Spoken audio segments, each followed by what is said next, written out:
Uma aula bem rápida de física para explicar sobre o decaimento radioativo do tipo beta. Primeiro de tudo, o que é o decaimento radioativo? Do lado esquerdo da tela eu coloquei uma representação didática de um átomo, beleza? O átomo, na verdade, ele compõe quase tudo que existe na natureza, tirando a matéria escura, compõe você, um elefante, um prédio, uma árvore, etc. O átomo, ele é composto por uma região central, que nós chamamos de núcleo, que está representado ali pelas bolinhas vermelhas e amarelas, e ao redor desse núcleo tem a parte ali que está em azul, chamada de eletrosfera. Olha o que o nome diz, eletrosfera, onde ficam os elétrons. Muito bem. No núcleo, você tem duas partículas ali, basicamente, que é o quê? O próton, que está em vermelho, e o nêutron, que está em amarelo, beleza? O que importa na radioatividade é o que está no núcleo. Esse núcleo, quando ele é muito grande, o que significa muito grande, ele ser muito maçudo? Significa que ele tem muitos prótons e muitos nêutrons ali naquela parte central. Quando ele é muito maçudo, quando ele tem muitos prótons e nêutrons, ele se torna instável do ponto de vista energético na física. Imagina que você está montando uma bola de argila. Quanto mais argila você vai colocando, mais instável ela é. Ela começa a perder pedaços, né? Começa a cair um pedaço aqui, um pedaço ali. O átomo é a mesma coisa na natureza. Quando você coloca muitas partículas no núcleo, ele começa a perder pedaços. Isso é o que nós chamamos de radioatividade. Existem três formas do átomo perder, entre aspas, esses pedaços. Existe a radiação do tipo alfa, radiação do tipo beta e a radiação do tipo gama. Vamos falar da radiação do tipo beta aqui nessa aula. Se você puder curtir esse vídeo muito rápido, você vai estar ajudando o teu professor Denis aqui a difundir esse conhecimento para mais pessoas no Brasil, pessoas que estão precisando ver esse conteúdo. E se você puder ser o meu aluno, no primeiro comentário fixado tem um link ali, um Linktree, que você pode acessar meu curso de radioatividade, astronomia, etc. Vamos lá. Existem dois tipos de decaimento do tipo beta.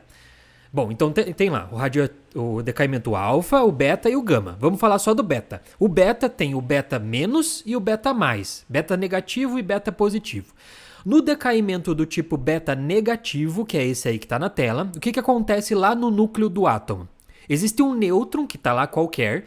Esse nêutron, no decaimento beta negativo, vai se transformar num próton.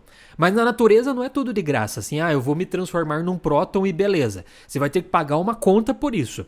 Para você se transformar num próton, você vai ter que emitir um elétron mais um antineutrino nesse processo. Beleza, então decaimento beta negativo, tem um nêutron que está lá no núcleo. Eu já sei que é um átomo instável energeticamente, porque ele é radioativo, não são todos os átomos que fazem isso. Esse nêutron vai se transformar num próton. Mas ele vai ter que pagar um preço por se transformar num próton. Ele vai ter que emitir um elétron e emitir um antineutrino. Esse é o decaimento do tipo beta negativo. Qual é a partícula perigosa nesse sentido? É o elétron que sai desse processo. É o elétron que nós chamamos aí de partícula beta.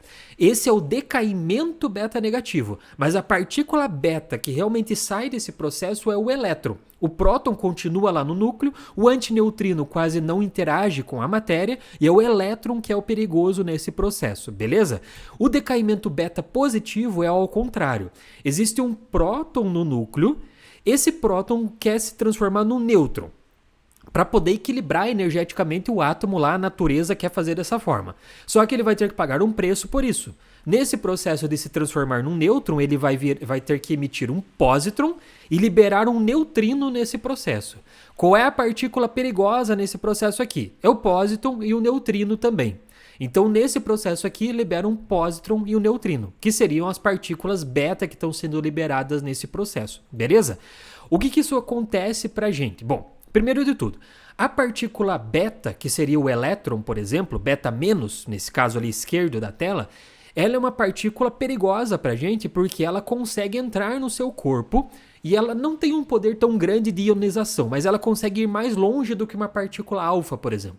O que isso acarreta pra gente? Que ela pode entrar no seu corpo, interagir com o seu DNA, por exemplo, nos átomos que estão lá no seu DNA, causar uma mutação no teu DNA que pode gerar uma doença para você, por exemplo, câncer. Então esse é um problema da radioatividade, é a partícula interagindo com o teu DNA. Isso para o decaimento beta negativo, que é quando esse decaimento resulta na liberação de um elétron, que foi o primeiro que a gente viu. O elétron é que é o problema nesse processo do decaimento beta. No decaimento beta positivo, do lado direito da tela, não tem problema. Por quê? Porque pensa comigo, nesse processo do decaimento beta negativo é liberado um pósitron. Lembra? A gente acabou de ver aqui, ó, é liberado um pósitron nesse processo, que é uma antipartícula do elétron. Só que tá cheio de elétron na natureza. Qualquer parte do mundo que você tá vendo aqui tem elétrons, porque existem átomos. O que vai acontecer? Quando tem o decaimento do tipo beta positivo, esse pósitron que saiu lá do decaimento, ele vai viajar por alguma região do espaço e rapidamente ele vai se encontrar com um elétron. E aí lembra, partícula e antipartícula, quando você junta as duas tem um aniquilamento, que é uma liberação de raios gama. Então, nesse processo, a partícula deixou de existir e foi liberada radiação gama. Então, eu sempre falo para os meus alunos, se você encontrar o teu anti-eu na rua, nunca aperte a mão dele, porque senão vocês vão desaparecer num raio gama. Então, o decaimento beta positivo não é perigoso, porque essa partícula pósitron vai logo se encontrar com elétron, partícula com antipartícula se aniquilam e liberam radiação gama. O problema está do lado esquerdo da tela, que é o elétron. O elétron vai continuar penetrando no seu corpo e vai continuar viajando por muito tempo. Qual é a barreira que a gente usa para isso? A partícula que você está tendo do decaimento beta, ela não é tão penetrante assim no universo. Então um plástico, um vidro, um pedaço de alumínio, tipo uma latinha, essas barreiras já conseguem parar partículas desse tipo. Então esse é um resumo total do decaimento radioativo do tipo beta. Beleza? Se você puder curtir esse vídeo, você ajuda muito o teu professor Denis aqui. E se você quiser ser o meu aluno, do primeiro comentário fixado aqui do canal, desse vídeo, na verdade, você encontra os meus cursos de radioatividade, astronomia, cálculo, matemática, física e etc. Beleza? Muito obrigado e até a próxima.